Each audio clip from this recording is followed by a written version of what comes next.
लेकिन देखो क्या चीखम पुकार होगी।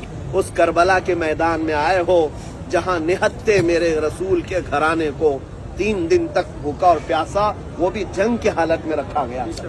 ना कोई घर था यहाँ पर, वो तो छोटे खीमे लगे हुए थे। अजीजा ने गिरामी वक़ार, कई चीजें हैं जो यहाँ आकर के एहसास करना चाहिए, एहसास करना चाहिए। मुझे याद है 2 साल कबल मेरा एक छोटा सा बच्चा दरवाजे में सिर्फ उंगली फंस गई थी और उंगली कट गई। इस कदर एहसास में बता रहा हूँ, लेकर दौड़ते रहे डॉक्टर के पास।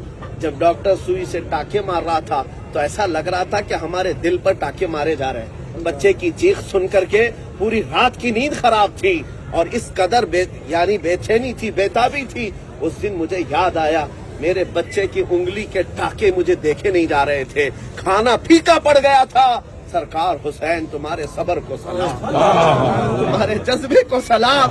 जब तुम्हारी गोद में 6 महीने का अली असगर गर्दन पर जब छुरी चल चुकी हो और नेजा गिर चुका हो और उसका खून तुम्हारी गोद में बह रहा हो, सरकार आपने सब्र कैसे किया? कैसा सब्र? तकबीर,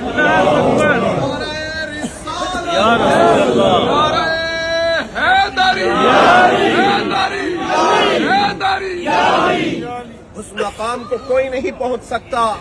मेरे अजीजों, आप अपने घर वालों को लेकर सफर कर रहे होंगे, कोई फैमिली लेकर के आए होंगे।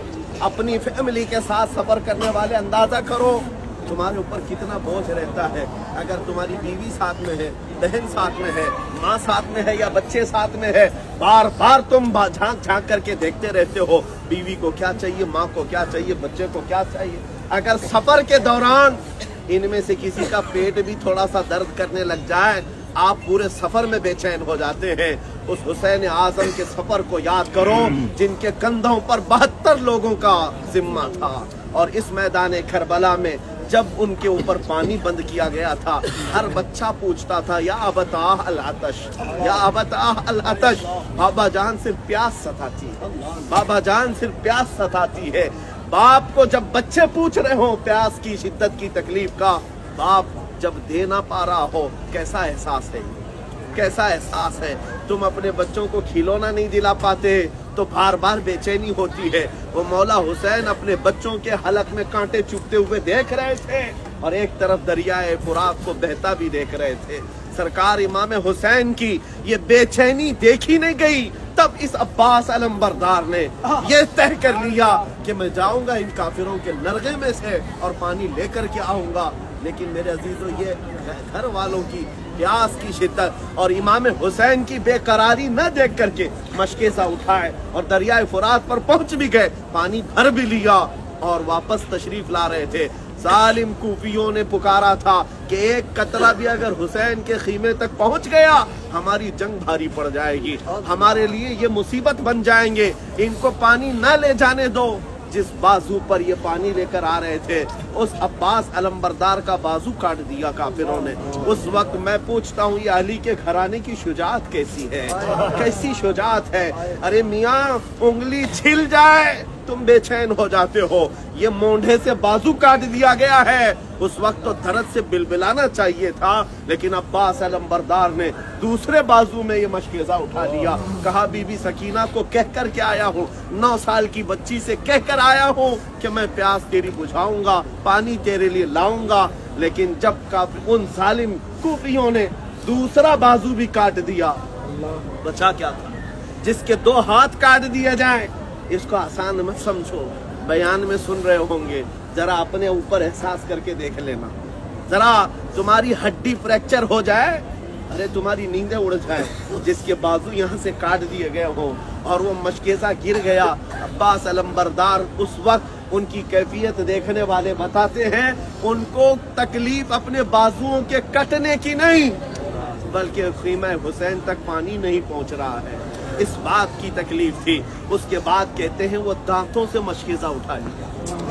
ये है हिम्मत, ये है जुरत, ये है शुजाअत। करबला के मैदान में यही तारीख दोहरानी चाहिए, यही तारीख दोहरानी चाहिए। अरे बाजू कट गया, वो भी कटा, ये भी कटा, अरे दांत तो है, दांतों से उठा लिया। कूफियों ने देखा कि हैदर का लाल दांतों से पानी लेकर जाएगा, तब उन जालिमों ने उस मशकेज़े को नेज़ा मार मार करके पूरा पानी गिराया, और उसके बाद सैयदना अब्बास अलंबरदार को नेज़ा मार करके घोड़े से गिरा कर शहीद किया गया।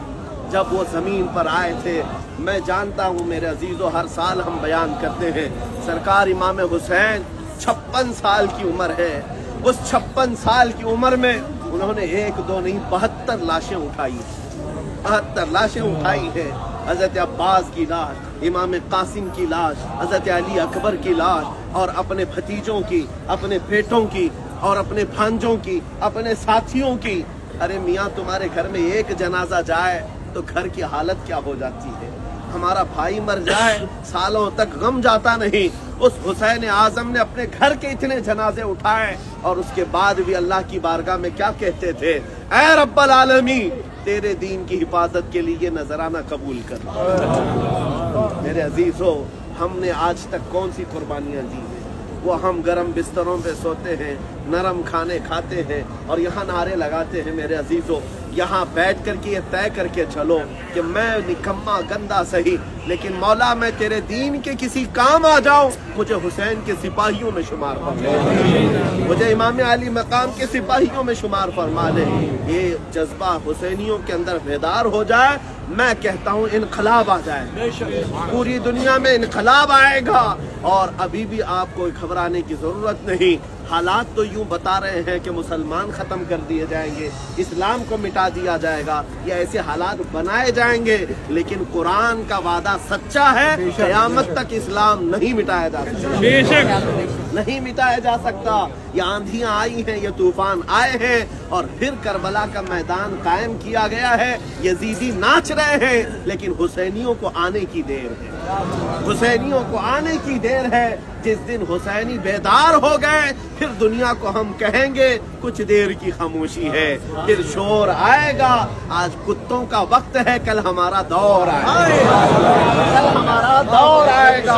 लब्बैक या रसूल अल्लाह, लब्बैक या रसूल अल्लाह, लब्बैक या हुसैन, लब्बैक या हुसैन, लब्बैक या हुसैन।